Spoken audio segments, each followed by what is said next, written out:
Today we will be presenting the effects of human milk oligosaccharides on the growth of stunted infants.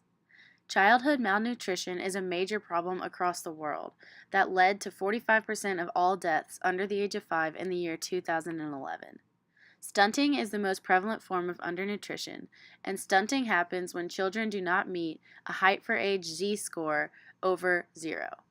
Severe cases happen when children's score of HAZ is less than -3. Undernutrition results in many health consequences throughout one's life, like impaired intellectual development. Human breast milk is composed of many complex sugar molecules called human milk oligosaccharides, or HMOs. These sugars provide nutrients and they have many benefits in the gastrointestinal tract for infants in their first few months of life.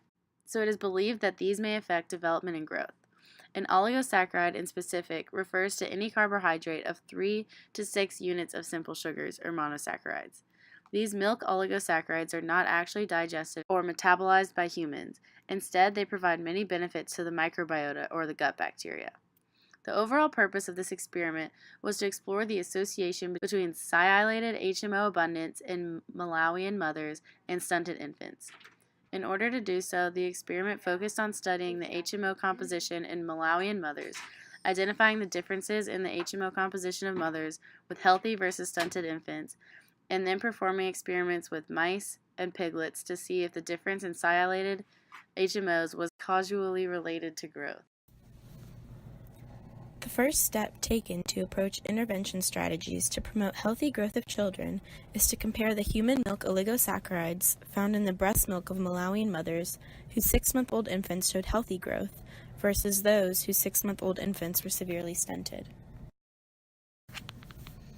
In order to determine whether these differences in human milk oligosaccharides were related to growth, several preclinical tests were conducted. Germ-free mice and germ-free newborn piglets were colonized with cultured bacterial strains taken from the fecal microbiota of severely stunted Malawian infants so that they would be representative of the desired population. A separate population of germ-free mice, not cultured with the fecal microbiota, were also tested as the control group. The mice and piglets were then fed a Malawian diet with or without the addition of sialylated bovine milk oligosaccharides, which are structurally similar to the sialylated human milk oligosaccharides, and the results were recorded. The results of this experiment basically showed that the Malawian diet, in addition to sialylated human milk oligosaccharides, yields bone growth, weight gain, lean body mass gain, and has metabolic effects in infants. Mothers of healthy infants had significantly higher concentrations of total and sialylated HMOs than mothers of severely stunted infants. Children who were deficient in these HMOs were severely stunted compared to the healthy children. In a test run on mice and piglets, healthy infants were given a probiotic diet with added sialylated bovine milk oligosaccharides, which showed no growth effects.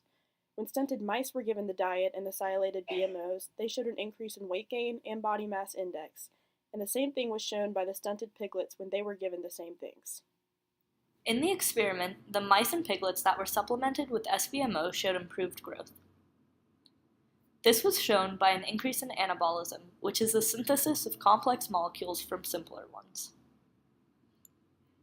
This was shown in both the pigs and the mice, which implied that SBMO improved metabolic efficiency.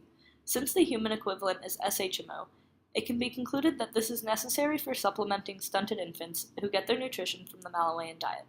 This information should be taken into consideration when making formulas to help malnourished children.